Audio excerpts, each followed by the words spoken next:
მამულს ეჭყონია 10 წლის. ვსწავლობ მე-9 საჯარო სკოლაში. ჩემი საყვარელი საქმიანობა მუსიკა და ცეკვა. ვსწავლობ მუსიკალურ სკოლაში და ვარ მე-3 კლასში. პიანინოზე რომ დამეკვრა, ჯერ დედიკოს უნდა და შემდეგ კი მეც მომეწონა. მუსიკალურში ჩემი მასწავლებელია ნონა ჭყონია. ყველაზე საყვარელი მოსწავლეა მისი, იმიტომ რომ მეც ჭყონია ვარ და ისიც ჭყონიაა. ნონა მასწავლებელი არის მხიარული, კეთილი, მზრუნველი და წასვლის დროს სულ მეხუტება. თავიდან ყველაზე რთული იყო ნოტების სწავლა.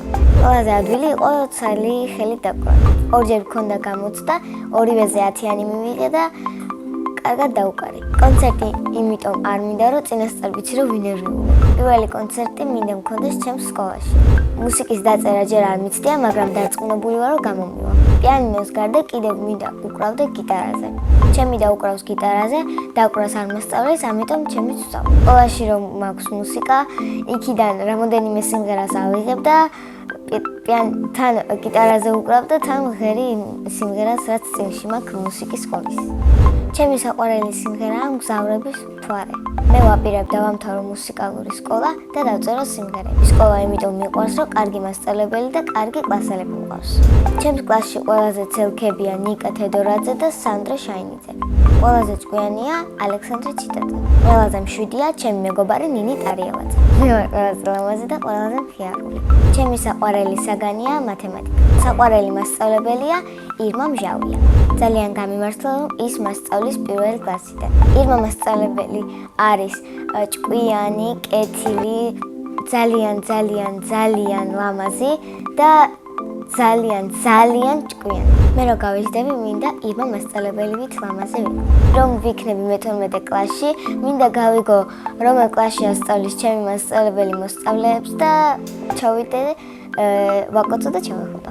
რომ გავიждები, მინდა გამოვიდე მუსიკოსი. თუ მუსიკოსი არ გამოვა, მაშინ გამოვალ ექიმი.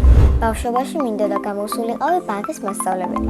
ახლა მინდა ვიყო 18 წლის, რადგან მინდა რომ ვიყო სტუდენტი. სახლში ცხოვრობ მე, დედა, მამა, და და ძმა. კიდევ მინდა მყავდეს ერთი და და ერთი ძმა. ჩემი და არის 14 წლის და ჰქვია ანა. ის არის ლამაზი, ჭკვიანი, მხიარული და მზრუნველი. ძმა არის 6 წლის და ჰქვია ზურა. ზურა არის ცელქი, მავნე, ჭკვიანი და ნერვების მომშლელი. ყველაზე უფრო მაშინ მიშლის ნერვებს, როდესაც იღებს ჩემ ნივთებს დაუკითხავად. ჩემი აზრით, ანა რომ გაიზრდება, გამოვა მხატვარი, ჩემი ძმა კი ფეხბურთელი. მამიკო არის სიმპათიური, ჭკვიანი, მზრუნველი, მშრომელი და კეთილი. მას ძალიან უყვარს ჩემი დედიკა. ასე იმიტომ მგონია, რომ საჩუქრებს ჩუქნის, მასზე ძალიან ზრუნავს და ძალიან კარგად უვლის. მე ვარ მამიკოს გოგო. დედიკო არის თბილი, ლამაზი, ძალიან მზრუნველი და ძალიან კეთილი.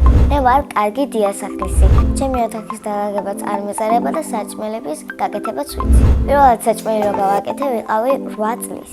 ეს საჭმელი იყო ვაშლიანი სალათა. ახლა ყველაზე გემრიელად ვაკეთებ სენდვიჩს. მიყვარს კითხვა თუ წიგნი საინტერესოა და ჩემი საყვარელი წიგნია წრიბა ბიჭი.